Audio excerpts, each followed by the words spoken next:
Thiruvananthapuram Pothencode bakery ഉടമയെയും തൊഴിലാളിയെയും വെട്ടി പരിക്കേൽപ്പിച്ച് ഗുരുതരമായി പരിക്കേറ്റ ഇരുവരെയും ആശുപത്രിയിൽ പ്രവേശിപ്പിച്ചിരിക്കുകയാണ്. വിവരങ്ങളുമായി വിനയാണ് ചേരുന്നത്. വിനയ, എന്താണ് ഉണ്ടായത്? പക്ഷേ ഇന്ന് രാത്രി 9 മണിയോടെയാണ് ഈ സംഭവം ഉണ്ടായത്. തിരുവനന്തപുരം പോത്തൻകോടാണ് ബേക്കറി ഉടമയെയും തൊഴിലാളിയെയും വെട്ടി പരിക്കേൽപ്പിച്ചത്.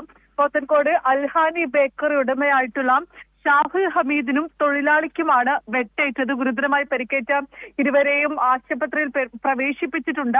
ഈ കാറിലെത്തിയ അജ്ഞാതരായ 2 പേരാണ് ഈ ആക്രമണത്തിന് പിന്നിലെന്നാണ് ദൃക്സാക്ഷികളടക്കം പറയുന്നത്.